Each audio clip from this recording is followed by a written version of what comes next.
So yan guys, ang lakas na naman ng ulan. Ayan, oh. Naririnig nyo naman siguro. Ayan. So ilang days na itong umuulan dito. Binabahan na po yung Metro Manila. Ayan, oh. So ngayon naka-orange warning po kami dito sa Cavite. Ayan. Tapos guys, meron akong nabili kahapong halaman. Kahit bumabagyo, bumibili. So yan. So ito yung nabili ko kahapon. Meron tayong red onyamani. Tapos meron tayong millionaire. Yan, ito millionaire. Medyo nakayuko pa po. Kasi pagaling talaga ng bili. Kadalasan ganun. Ano siya. Yan. Tapos meron din tayong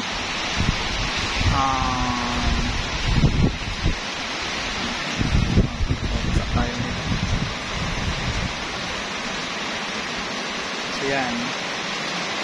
Meron tayong nabiling. Yan, ito guys, yung nabili natin. Si Tricolor. Yan.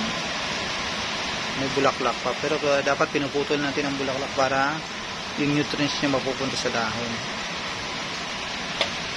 Yan. Then, meron tayong red vein. Kaya red vein guys ito. Yung mga ano siya ditong red. Parang ugat. Yan. Aglaonema po ito ha. Red vein aglaonema. Tsaka yung tricolor. Yan. Tapos ito ang ating freebies. Yan. Red onyamani po ito. Ito ay red onyamani din. Yan. So, magaganda ba yung ating red onyamani. So, ito guys, nakalimutan ko kung anong pangalan. Mamaya, i-check natin. Yan. So, matindi tong ulan na ito.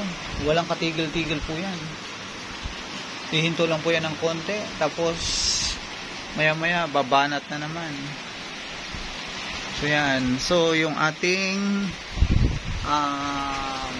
mulberry, may bunga. Ayan. Yan, nagtanim din po ako ng mulberry dito. At saka, ayan, isa sa mga nabili ko din kahapon ay itong ating white onyamani, super white. Yan. So yan, nabasa na sila po. Very sensitive din tong mga aglaw natin when it comes to sa mga nababasa sila kasi medyo ano yan sila eh. Madali ang anuhin ng dahon. Karoon ng parang biglang malanta. So yun, may isang akong dahon kanina na tinanggal kasi nagkaroon na siya ng infection. So yan guys, so parang hanggang Friday pa itong ulan na ito kasi meron tayong bagyo, although medyo malayo siya, yung si Dante nasa outside naman ito, hindi magla-landfall sa ating kalupaan, pero ang isa niyang minumonitor natin ay dito sa may Kalayan, sa Cagayan. So parang ayon sa forecast ng Pag-asa ay medyo mataas na ang tsansa na maging bagyo. So yun yung nagdadala din ng habagat natin. So napakatagal nyo na dun dun sa area na yun. Usad bagong po siya dun, kaya yung itong habagat na to, yan, siya yung nag-i-enhance para dito sa ulan na ito. So kung walang habagat po, wala naman po tayong ulan na ganito. Kasi ang habagat po, siya po yung nagdadala ng clouds natin sa western section ng Luzon. So kapag tuloy-tuloy ang habagat, asahan po natin yan Kasi dyan yan ang kagaling. Ayan, papasok sa ating landmass. So yan guys, so sa ngayon, ayan, yung mga halaman ko medyo matumal. Walang umorder kasi baha po yung Metro Manila. Mostly kasi ang umorder ay taga NCR, ayan, mga National Capital Region, Calabarzon, and the Central Luzon. So ano ba yung mga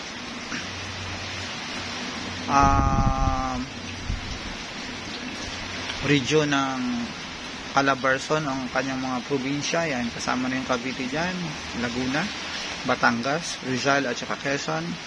And then sa NCR naman mayroon tayong Caloocan, Quezon City, Malabon, Navotas, Valenzuela, then Pasay, Manila, Parañaque, yan, Taguig, and Quezon City. So yung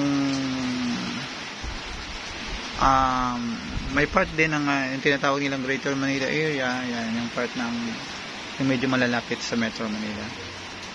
So yan, kasama na po yung mga part ng Taytay, yan, medyo malapit yan, yung mga Bacoor City, Cavite. So yan, so ngayon medyo umalma-alma na siya, kaso lang umaya-maya naman. So yan, nakita niyo po pabugso-bugsong hangin. Yan ang ng habagat. So yun guys, mag-ingat po tayo kasi yun ang baha, lalo na po yung binaha, kasi alam mo na yung leptospirosis, nako. Yan, dami na namang kaso niyan pagdating kumbaga yung baha dahil sa ihi ng daga. So ayan, kung wala naman tayong lakad, stay at home na lang po tayo. At kapag medyo maganda-ganda na po yung panahon, ayan, pwede na po tayong lumabas para kung ano man yung sadya natin sa labas.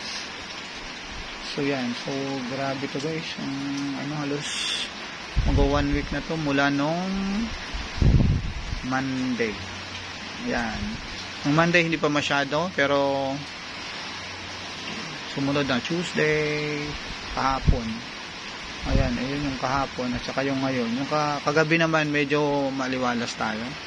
Hindi naman ganun umulan at hanggang morning, pero itong mga bandang 6 to 7 na siya nag-start. So yun guys, so maraming salamat dun sa isang video ko kasi sinuportahan nyo. Hindi ko nga akalain na ganun yung labas dun.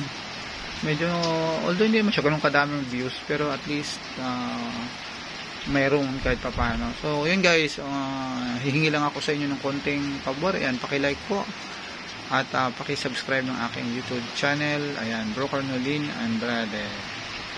Ayan, yun lang guys. Thank you so much.